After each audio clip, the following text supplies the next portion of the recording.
Boa noite, irmãos. Nós louvamos ao Senhor por mais uma oportunidade de estar na sua casa.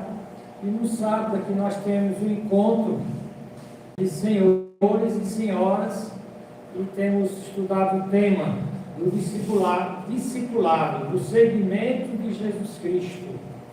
Como é que alguém vive na condição de um cristão? E a nossa mensagem de hoje, baseada em Hebreus, capítulo 1, versículo 8 a 14, eu dei por título Razões para servir a Cristo, com alegria e dedicação. Razões para servir a Cristo com alegria e dedicação. Você tem uma ilustração aí, a pessoa oferecendo o coração, e o coração marcado com a cruz. O propósito dessa mensagem é exatamente que cada um de nós, na condição de discípulo de Jesus, que caminhamos no caminho estreito traçado por Jesus, aquele caminho que é sempre para frente, para cima, para Deus, até chegar no céu. Então, esse caminho é o caminho do discípulo.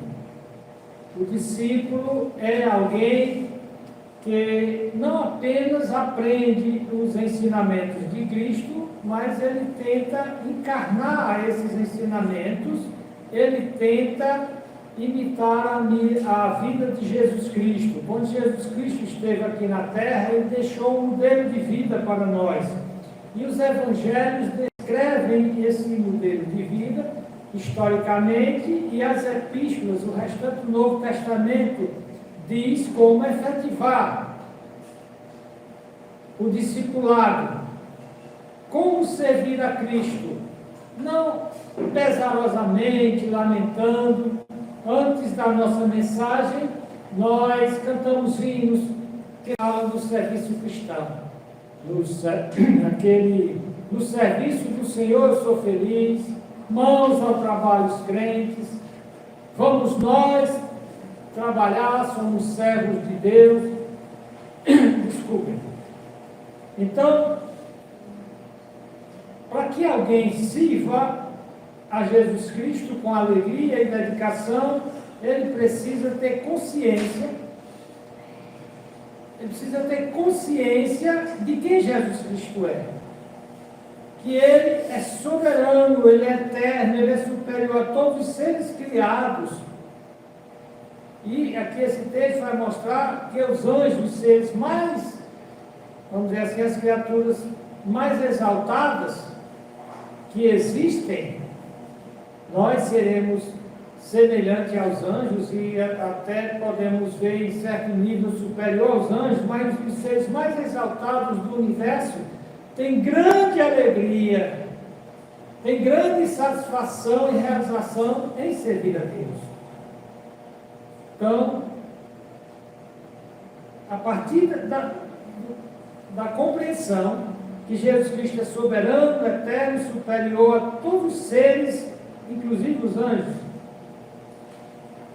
e como eles adoram a Deus com reverência, devoção e alegria, eu devo fazer a mesma coisa. Portanto, o serviço cristão não é focado em conveniências culturais. O serviço cristão não é para meramente agradar a moda, os costumes. Na realidade, a vida cristã, ela rompe com esse mundo, com a moda desse mundo, com o jeito desse mundo de fazer as coisas. O apóstolo Paulo diz: não nos conformeis com esse século, com esse mundo, com esse aeon, com esse espírito cultural, esse modo, esse jeito de fazer as coisas. O crente, ele é quase como se fosse um ser de outra esfera, de outro planeta.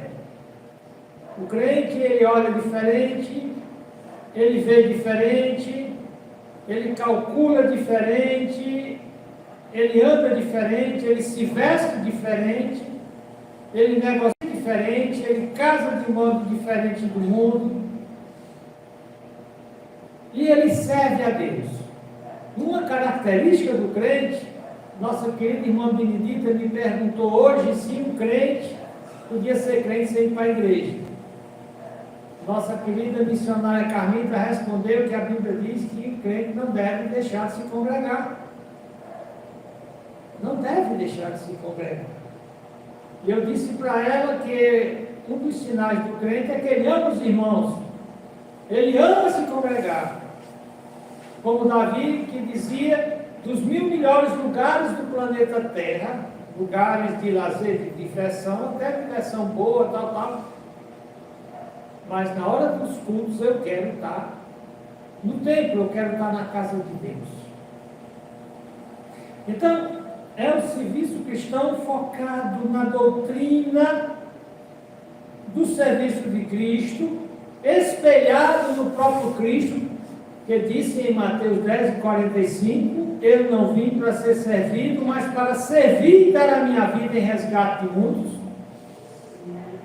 O próprio Jesus resumiu a sua vida e nos deu um modelo, um paradigma, uma forma na qual nós devemos nos encaixarmos, servir. Então vamos ler o texto. Você tem a apostilazinha que eu dei, e eu fiz a cirurgia de catarata, eu estou vendo melhor, mas antes que eu fazer a cirurgia de catarata, eu colocava o texto em letras grandes para fazer a leitura. Então você pode acompanhar na minha versão, a ACF. Leiamos, Hebreus 1:10-14. Mas o Filho, se referindo a Jesus Cristo, diz: ó Deus, aliás, mais do Filho, que é o Pai Celestial falando do seu Filho Jesus Cristo. É interessante que no batismo nós ouvimos a voz do Pai Celestial apresentando a todo o universo: esse é meu Filho amado em quem tenho o meu prazer. O Pai Celestial tem gozo e alegria em Jesus Cristo. Cristo é fonte de alegria, de gozo e satisfação. E quem aprende a amar Jesus Cristo vai derivar esse gozo, essa alegria. Então o Pai Celestial falando aqui, mas do Filho. É como se Deus, o Pai, dissesse: você quer saber o que eu penso acerca do meu filho? Aí diz aqui, mais do Filho, que é Jesus Cristo, mais de Jesus Cristo, ele diz: ó Deus, ele chama Jesus de Deus. O teu trono subsiste pelos séculos dos séculos, século de equidade, século do seu reino. A gente vai ponderar, refletir em cada um desses versículos. Então, lê corrido. Vou voltar para o verso 8, que é muito importante. Mas o Filho diz: ó Deus, o teu trono subsiste pelos séculos dos séculos. Século de equidade, século é o século do teu reino. Amaste a justiça e odiaste a iniquidade. Isso aqui é o caráter de Cristo. Por isso, Deus, o teu Deus, o Pai Celestial chama ele de Deus, e como o Pai diz que é o Deus também dele. Ele diz aqui: amaste a justiça e odiaste a iniquidade, por isso Deus, o teu Deus, te ungiu com óleo de alegria, mais do que a teus companheiros. E tu, Senhor, no princípio fundaste a terra, e os céus são obra das tuas mãos. O apóstolo João disse que nada do que foi criado sem ser por Jesus Cristo. E aqui está falando do universo criado. Diz aqui, eles, o universo, o cosmos, o espaço sideral, seus astros, diz, eles perecerão, mas tu, se referindo a Cristo, permanecerás, e todos eles como roupa envelhecerão, e como mantos enrolarás. Veja bem, o universo inteiro para Jesus Cristo é como se fosse um pedaço de pano que pode ser enrolado. Diz aqui, como mantos enrolarás e serão mudados. Mas tu, o Pai Celestial falando de Jesus, mas tu, Jesus Cristo, és o mesmo, e os teus anos não acabarão. E a qual dos anjos disse jamais, a qual dos anjos Deus disse, assenta-te à minha direita, até que ponha teus inimigos por escabelo de teus pés. Colocar teus inimigos debaixo dos teus pés. É o Cristo vitorioso. E então o Pai está dando a opinião dele agora sobre os anjos. Não são os anjos, porventura, todos eles, todos os anjos, espíritos ministradores, ou seja, feitos para ministrar, para servir. Aqui o texto diz, mas são todos eles espíritos ministradores enviados para servir a favor daqueles que hão de herdar a salvação. O ministério dos anjos com nós crentes. Ou seja, os anjos estão nos servindo, nós não vemos. Mas muitas ciladas. Ia lá a irmã Benedita no mototáxi, e o ladrão dá a voz de parada, o taxista não para, ele mete bala.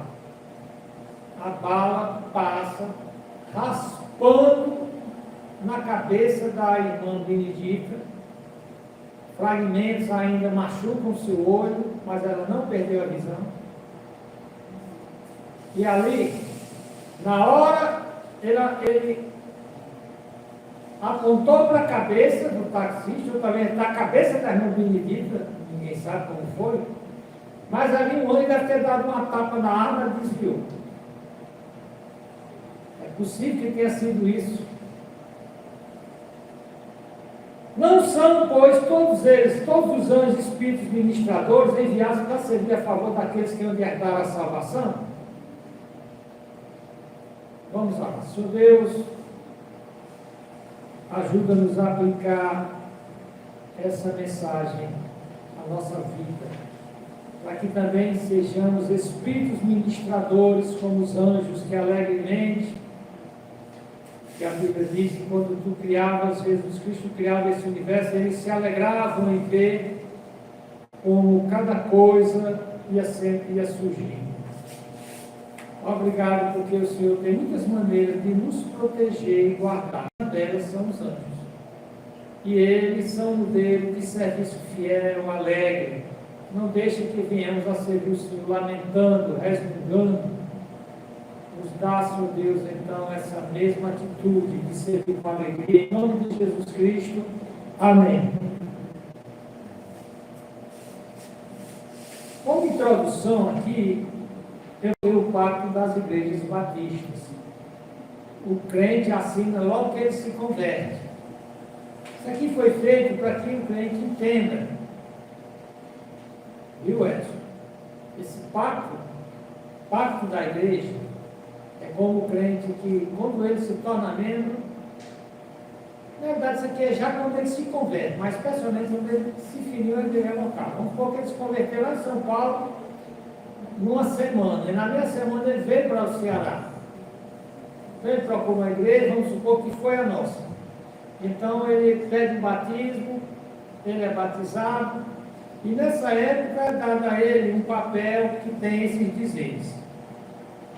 Tendo sido conduzidos como crentes pelo Espírito de Deus a receber o Senhor Jesus Cristo como nosso Salvador, acrescente-se aqui, é Senhor, a quem eu devo servir, e na profissão de nossa fé, quando a gente verbaliza, agora eu sou um crente em Jesus, sou discípulo, tendo sido batizados em nome do Pai, do Filho e do Espírito Santo, entramos agora na presença de Deus e desta Assembleia, Igreja, mas solene e alegremente em aliança uns com os outros, como o corpo de Cristo.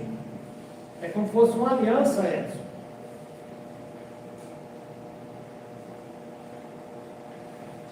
Alguém acordou Edson aí? Então nós entramos em aliança uns com os outros. Então qual é a aliança que nós entramos? Quando Edson se batizou, ele estava fazendo uma aliança, não, ele já fez uma aliança no sangue de Jesus, com Deus o Pai, com o Deus Triunfo, Pai, Filho e Espírito Santo. E no batismo ele está fazendo uma aliança com a igreja local, esse corpo de pessoas aqui local. E qual é o que o que é que se espera de um crente que se torna membro de uma igreja local? Então, olha, qual é o compromisso? Comprometemos-nos, portanto, com a ajuda do Espírito Santo, a andar juntos no amor cristão. E o que significa isso? Vai para a página 2. Esforçando-nos pelo avanço dessa igreja em conhecimento, santidade e conforto. Todo mundo zelando para que a igreja seja uma igreja, uma fonte, um manancial de ensinamentos da Bíblia Sagrada. Nós somos fundamentalistas bíblicos, batistas fundamentalistas bíblicos. Todo ensinamento sobre a nossa fé e vida prática vem desse livro abençoado. Toda a Escritura é útil para ensinar, repreender, corrigir e educar na justiça, para que o homem de Deus ou a mulher de Deus sejam perfeitos e perfeitamente habilitados para toda boa obra. A Bíblia é suficiente, ela é a autoridade máxima. O que ela diz está acima de qualquer outro dito, qualquer outro conhecimento. E ela é suficiente, nós não precisamos de revelações e visões fora da Bíblia. Então, nós vamos zelar para que a igreja continue pregando a Bíblia. Se ela começar a pregar fora da Bíblia, eu como membro protesto e tenho o direito de sair. Eu estou aqui para ouvir a palavra de Deus. Qual é o outro compromisso do crente? Promover sua prosperidade e espiritualidade. Prosperidade. Muitas vezes a igreja começa num lugarzinho pequeno, sem muita comodidade, mas aí os crentes vão investindo, às vezes ela aumenta, vão comprar um lugar maior, vão comprar uma bancada melhor, muitas vezes até colocam portas de vidro e climatizam. Querer a prosperidade da casa de Deus, melhorar as condições para quem chega aqui possa convidar nós possamos convidar nossa família, nossos amigos,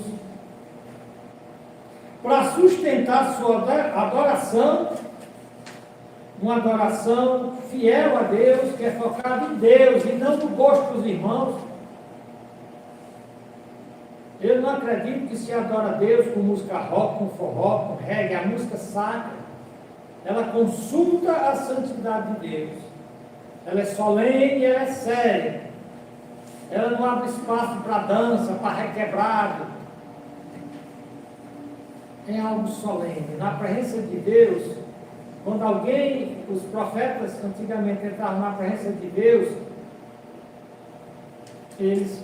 muitos deles caíam. Então, sustentar a adoração, as ordenanças, batismo e seio, a disciplina. Se o irmão errou, a Bíblia diz, você é o primeiro que sabe que ele errou, vá a ele, tente ajudar o irmão a sair do erro. Se conseguir botar juiz na cabeça dele, você ganhou o irmão. Mas se aquele irmão disse que ia se ajeitar e continua no erro, vai 2 ou 3. Ele é exortado. Se ele não ajeitar, diz para a igreja. Se depois da igreja exortar, ele continua no erro, então a Bíblia diz para expulsar. Para excomungar, para tirar da comunhão. Sustentar a disciplina e as doutrinas.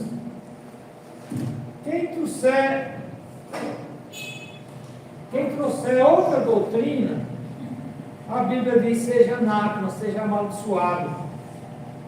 Qualquer pregador, professor de Bíblia, que trouxer o que a Bíblia diz, eu devo dizer amém. Se ele trouxer algo que não vem da Bíblia, eu devo dizer amaldiçoado. Que é o significado de anátema.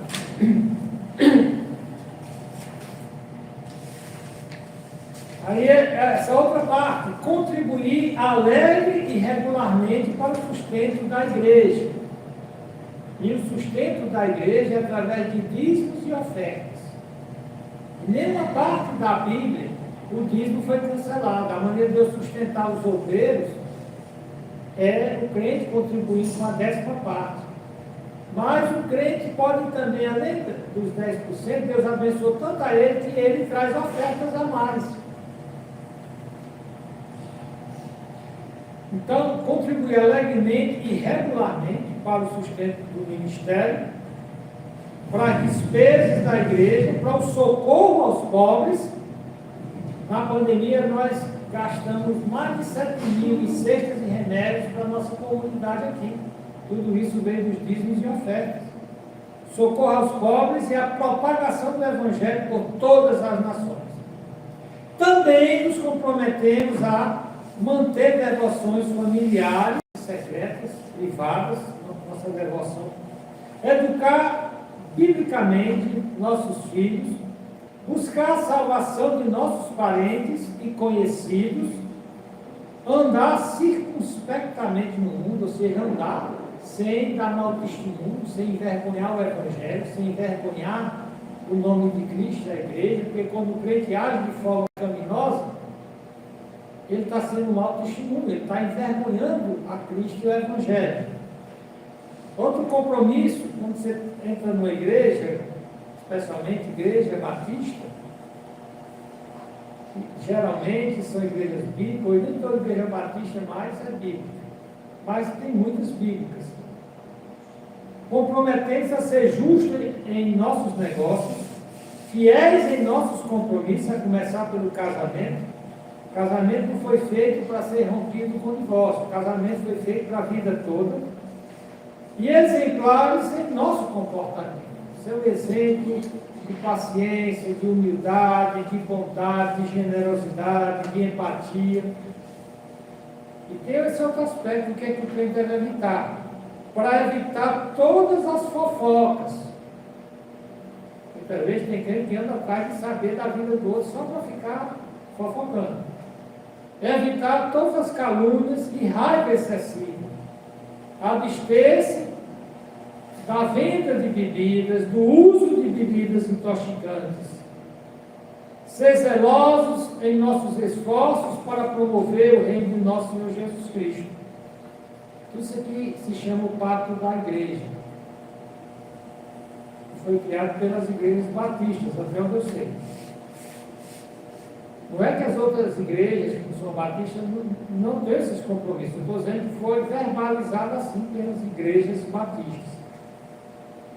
Além disso, nos comprometemos a cuidar uns dos outros em amor fraterno, amor de irmão, lembrar uns dos outros em oração, para ajudar uns aos outros na doença e angústia, para cultivar a simpatia cristã no sentimento, a cortesia cristã no discurso, na fala, ser lento para se ofender, mas sempre pronto para a reconciliação e atento às regras de nosso Salvador para protegê-lo sem demora.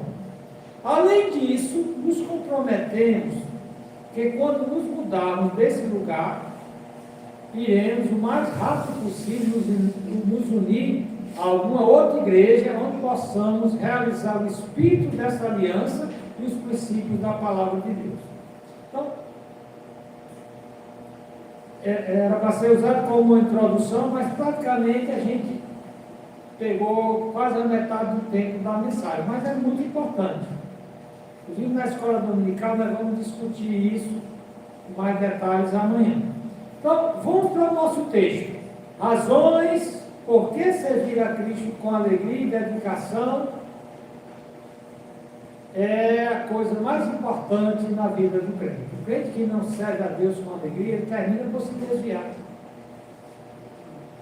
Se ele não tem a disposição de servir, uma vez eu vi no viaduto, quem não vive para servir, não serve para viver.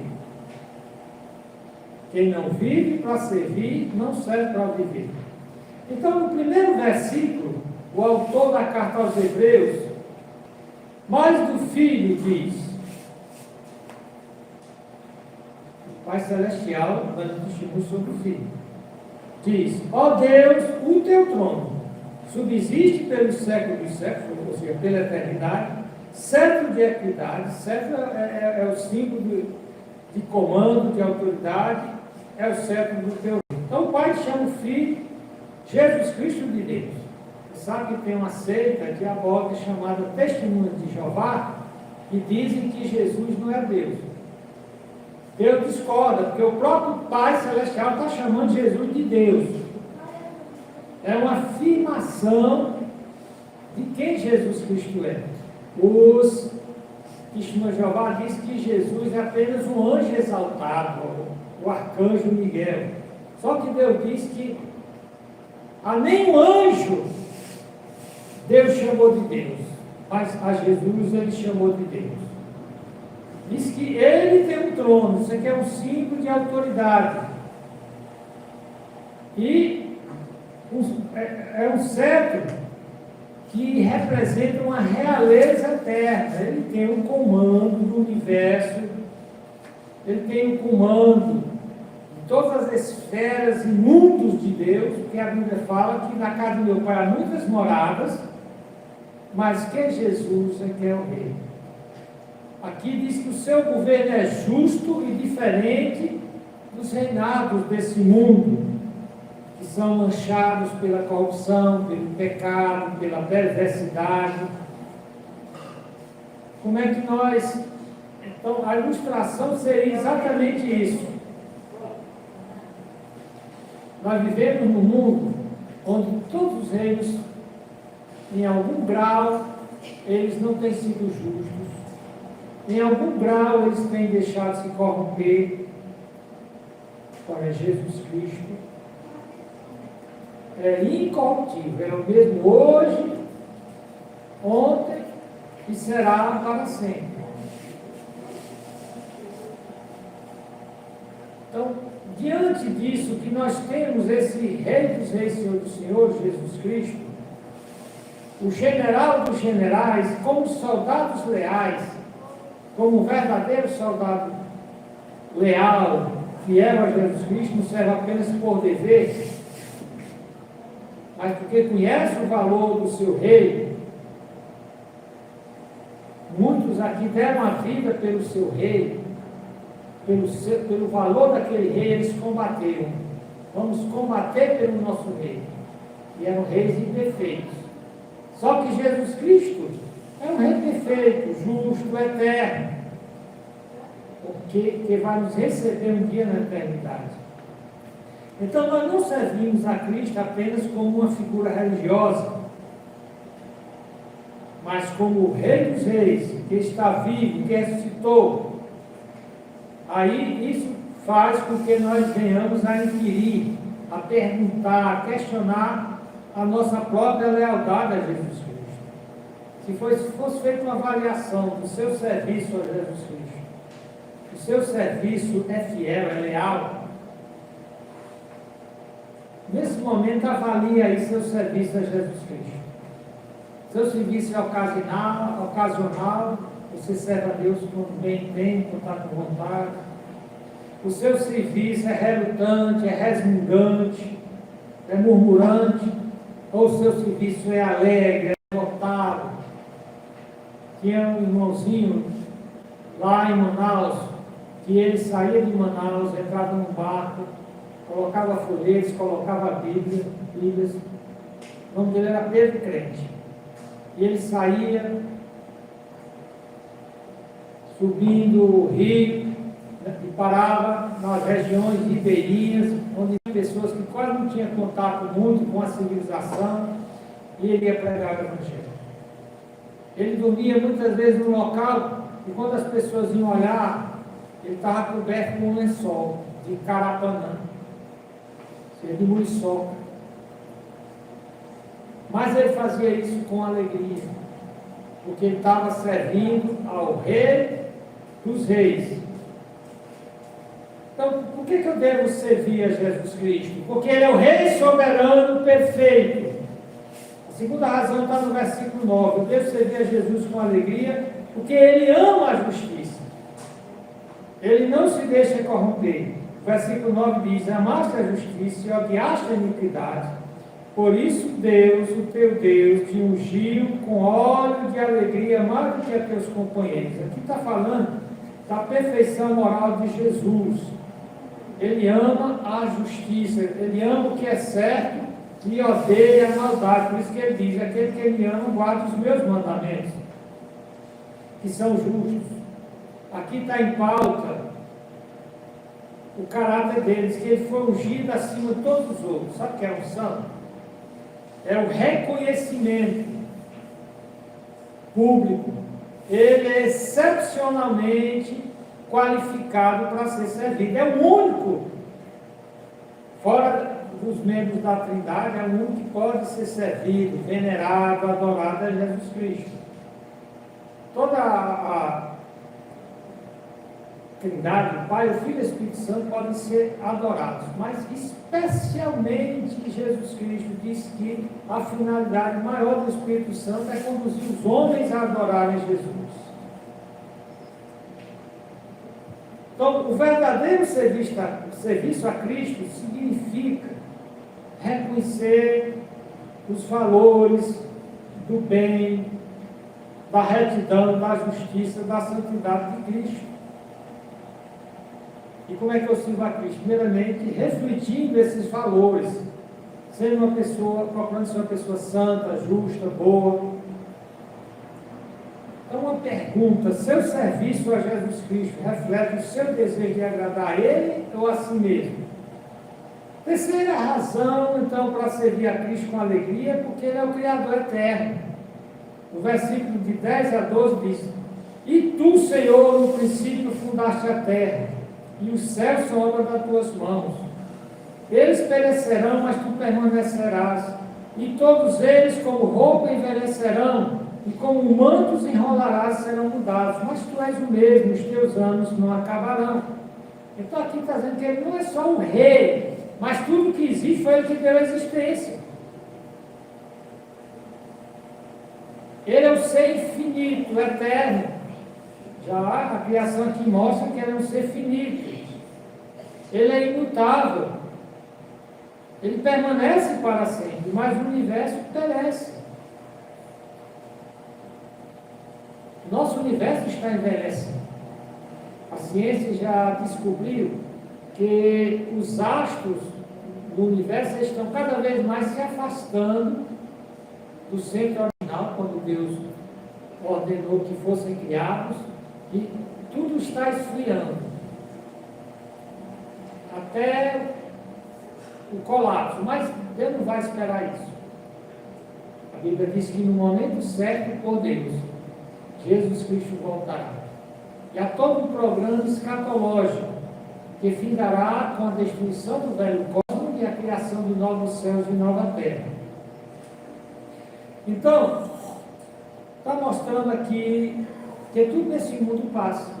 Como Jesus Cristo disse: o ladrão escapa e rouba, enferruja, prédios caem, líderes mudam, as estrelas passam por uma nova e se extinguem, mas o Criador, Jesus Cristo, que lançou os alicerces da terra, permanece para sempre. Por isso nós podemos confiar nele. Por isso nós não devemos passear o nosso serviço em coisas temporais, programas, cargos, elogios. Nós devemos ancorar a nossa decisão de servir a Ele com alegria no próprio Cristo, servir com confiança, porque Ele é a base, é o fundamento inabalável. Quarta razão para servir a Jesus com alegria, porque Ele está não só entronizado, mas Ele está entronizado em vitória. Olha o que diz o versículo 13: e a qual dos anjos disse jamais: assenta-te à minha destra, até que ponha os teus inimigos por escabelo de teus pés. O que está sendo dito aqui? Deus está dizendo: a nenhum dos anjos eu deixei que sentasse à minha direita, e que eu ia fazer com que todos os seus inimigos ficassem debaixo dos seus pés. Aqui está sendo um eco do Salmo 110:1, que é uma profecia messiânica. Jesus está entronizado à direita de Deus Pai, no lugar de autoridade e honra, e nenhum anjo poderia ter essa honra, só se fosse Deus. Na época dos imperadores, especialmente os imperadores romanos, quando eles conquistavam um povo, um outro império, o que é que eles faziam? Eles colocavam seus pés na cabeça dos reis que eles conquistavam. Portanto, a vitória de Cristo está assegurada. Significa que o nosso serviço nunca será vão. Em 1 Coríntios diz 58, o apóstolo Paulo diz: seja firme, constante, sempre abundante no serviço do Senhor, sirva muito a Deus. E ele diz: o seu trabalho não vai ser vão, Deus vai recompensar. Ninguém dá nada a Deus que não receba centuplicado. Vale a pena servir a Deus. Por isso que os crentes servem a Deus centuplicado. Aliás, servem a Deus com alegria, porque eles sabem que servir a Deus tem a recompensa e o prêmio correto. Eles não servem pelo prêmio do mundo. Eles servem a Deus com ousadia, porque sabem que a vitória já está ganha. O crente não é para ter medo de oposição, de inimigo, de opressão. Por quê? Porque nós estamos trabalhando para um Senhor que venceu todas as batalhas. Ele não perdeu uma, ele vai perder uma. Não tanto do lado dele, jamais eu vou perder. Aqui está a razão para eu adorar a Deus com alegria, porque os anjos, os seres mais exaltados que existem, encontram alegria em servir a Deus. Versículo 14. Não são porventura os anjos, todos eles, todos os anjos, espíritos ministradores criados para serem servidos? Para servir, criados para servir, enviados para servir a favor daqueles que hão de herdar a salvação. Então os anjos não devem ser adorados. A Bíblia não tem nem uma petição de ninguém a anjos. Os anjos não devem ser adorados. Eles estão debaixo do comando do Senhor dos Senhores. Eles são servos. E aqui uma coisa boa, diz que os anjos estão trabalhando para nos ajudar, para o benefício de cada crente, que são os crentes, são os herdeiros da salvação. Então, se os anjos, esses seres poderosos e sem pecado, servem a Cristo e fazem isso com alegria, e nos servem a nós por causa de Deus, quanto mais nós devemos servir com alegria a Jesus que nos redimiu. Não somos salvos apenas para sentar e assistir um culto, mas nós somos salvos para servir, para trabalhar para Cristo. A pergunta: você está servindo a Cristo? Você faz alguma coisa pela obra de Deus? Como você está desenvolvendo os dons que Deus lhe deu? O tempo, os seus recursos? Você faz isso para o reino de Deus? Para encerrar, uma pergunta. Pense: eu estou verdadeiramente servindo a Cristo com reverência, com alegria? Você realmente tem consciência que Jesus é Deus, é Rei, é Criador soberano, é justo, eterno e vitorioso, e merece o meu serviço abnegado? A glória dele, a beleza dele, me compele, me guia a um serviço dedicado, alegre e santo? Você está servindo realmente a Cristo? Sua vida é orientada em torno dessa realeza eterna dele? Os seus desejos são para Deus ou apenas para as coisas temporais desse mundo? A Bíblia diz que os servos fiéis um dia vão ouvir: muito bem, vou ouvir da voz de Cristo: muito bem, servo bom e fiel, foste fiel no pouco, sobre o muito te alegrarei. Te colocarei dentro do gozo do teu Senhor. Porém, terão outros que ouvirão: servo mau e negligente, e será colocado nas trevas. Vamos então orar, pedir a Deus que nunca saia do nosso coração essa alegria, essa disposição de vir servir a Ele dentro da igreja, no nosso trabalho, na nossa casa, na nossa vizinhança, que a nossa vida seja um serviço alegre prestado a Deus. Amém, irmãos? Amém e boa noite.